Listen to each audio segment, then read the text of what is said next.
Cam Rising's back. They also have Dorian Singer, who 2 years ago had over 1,000 yards receiving. Then last year went to USC and just really couldn't get on the field for whatever reason, only had 3 touchdowns. But they connected. I went back, watched the spring game again today because I'm a psychopath. They connected on all 5 targets, so he was 5 for 5 going to Singer for 95 yards. I think he's going to have a monster year. So you think that's what moved the win total, is that spring game for sure? I don't know. Cam Rising looked really freaking good. I think he could be a dark horse, if he's even a dark horse at this point, Heisman candidate. Singer looked really good. They have some experience in the wide receiver room. They lost their best running back to the transfer portal. But Utah always has a really good offensive line, a really good defensive line, so it could be plug and play. And they got 3 backs that I kind of like that look pretty good in the spring game that could all catch balls out of the backfield too. Defense is always good. They do lose their best pass rusher, but they got 3 starters coming back on the D-line. They got 2 linebackers coming back. What do you think their toughest test will be? That's a good question, and that's the other reason I like them so much is also I went back and looked since 2014, just ATS, not even just wins at home, 65%, number 11 in the country as far as home field advantage. So they start the season with Southern Utah, W. Then they get Baylor. Baylor's always tough. Always. Dave Aranda teams are just always tough. Yep. They're tough defensively. I'll be betting the under in that game. Total's probably going to close at 41.5 in Utah. I want to see what time that game is. If it's a primetime game, I'm excited for that. After that, it's Utah State, so you figure there's a 3-0 start. You get Oklahoma State, Arizona with a new coaching staff and pretty much an entire new offense. Then Arizona State on the road. They're terrible. Then you get TCU at home. I'm all the way out on TCU and Sonny Dykes. That magical year 2 years ago, that's not happening again.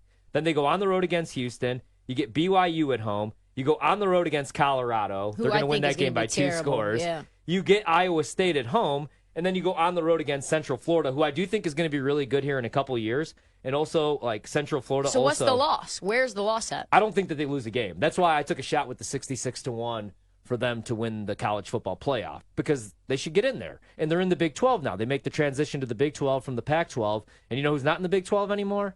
Any of the good teams. Texas is gone. Oklahoma's gone. They're both in the SEC. So I love them. The only thing, so Central Florida, I think, is going to be a sneaky game. It's on the road to close out the season. Last game of season 2. And KJ Jefferson's their quarterback now. He left Arkansas after 55 years, went to Central Florida. The reason I'm so high on them, I know I've talked about it a billion times, but no state taxes, NIL money, big time. Recruiting in that pipeline. The Florida kids are so damn good. They play football year-round. And now you're going to be able to say, hey, come here, and you don't have to give any of your money back. So I like Utah over 9.5 wins. I think their basement's 10, and we're only paying -115. We don't have to pay a whole bunch of juice. I'm an Oregon alum. You got to ask about the Ducks. And got to ask about the Ducks. You talk about somebody that can recruit and coach. That's Dan Lanning. Love that guy. I love that he stayed in Eugene. The question for me is all about the secondary. You're talking about a team that was 95th in the country in terms of defending the pass. I'm wondering about that, but also just what do you think about the schedule? Because the 2 games that give me the most pause are towards the end of the season, which are at Michigan and at Wisconsin. Okay, so those are the games. I mean, Oregon's a really good team, and they're going to enter the year certainly in the top 5 in my power ratings, probably in most power ratings that are out there. I think what Dan Lanning is doing is tremendous. I think Oregon as a brand has been really attractive for probably the last 15 years, since really Chip Kelly had things rolling there. I know they didn't win any national championships during that time, but they had some really, really good teams.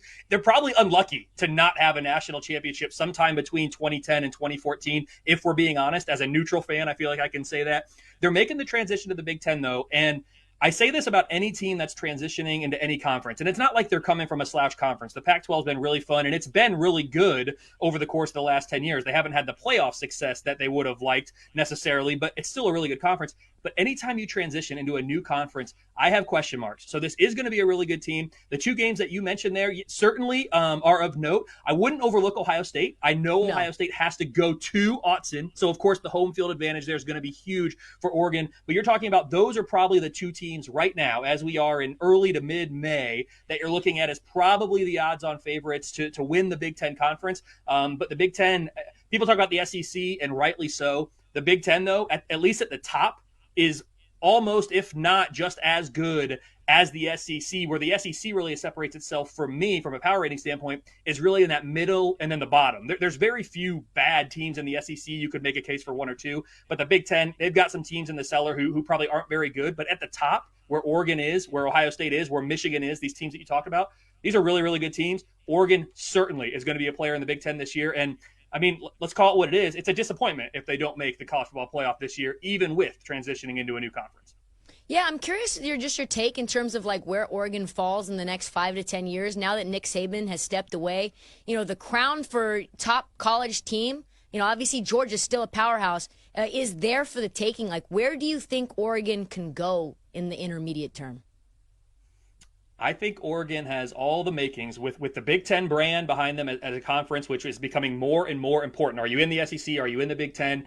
I don't personally love how we're going, but that's the reality of college football. Are you in one of those conferences? That's a huge leg up. And then also something that Oregon's been doing, and really since Phil Knight started pumping money into that program, 20 years ago, it is now acceptable and required in college football to be having money flying around in regards to NIL. And I think Oregon is really well positioned from an NIL standpoint. They have proven that they can recruit nationally. So there are some really good high school football players that come out of the Pacific Northwest. Probably not enough to build a national championship contender on a year in, year out basis, but Oregon does a great job getting down into California, recruiting across the country. It's not a problem anymore. Every single game is on national TV for Oregon and a lot of the big brands out there. So there is no reason that Oregon cannot, in the next 5-10 years, establish itself as a top 10 program in college football. I mean, it's probably a little bit of a reach right now, I'd say, to say top 5. That doesn't mean they can't finish top 5 regularly, but overall, as a program, they need to have a little bit more success. And when I say success, national championships. Like, they need to win 1, 2, 3 national championships before we're ready to say, okay, this is an established top 5 program in college football. But top 10, certainly, with the Big Ten, with all that money, and the brand, it's right there. Who are you scared of the most? No one. I'm not scared of anyone. To me, the NFC still runs through San Francisco. So there's no one that you feel has improved in a way where they're the most, I guess, threatening. I think the biggest threat to the 49ers in the NFC is probably the Lions, maybe. I think that the Lions are sort of in their last dance this year because once Ben Johnson moves on and becomes a head coach, I have real questions about whether Dan Campbell is going to be able to maintain that offensive firepower that they have there. So I would say maybe the Lions and the Packers would probably be the two biggest. But even then, like as far as I'm concerned, the road to the Super Bowl in the NFC goes through San Francisco. I need to see somebody actually do it before I get worried. I mean, the Lions had a giant lead in the NFC Championship game, and they blew the biggest lead in the history of that game. So I need to see someone do it before the 49ers worry and get scared of anybody. Where are you at with Atlanta? With Kirk Cousins coming off that injury, he's 37 years old. They draft Michael Penix with the 8th overall pick. Last year they spent, I believe, the 4th most money on the defensive side of the ball, but I thought they were going to go with a pass rusher at 8. Instead, they went backup quarterback. They have the weapons, and they're in a bad division. Do you think they could be scary, or are you kind of selling right now in Atlanta? I think they should win that division this year. We like to bag on Kirk Cousins because he's a human sweater vest, and I'm not speaking out of turn. I've interviewed Kirk Cousins and called him that to his face. But he knows how to get the ball to the playmakers. And for whatever reason, the Atlanta Falcons could not do it. They were less than the sum of their parts. It was brutal watching that Falcons offense. Kirk Cousins is not going to have that problem. He's going to get the ball to Kyle Pitts. He's going to get the ball to Drake London. He's going to get the ball to Bijan Robinson. They're going to have a really high-powered offense in Atlanta. I think they're going to win that division.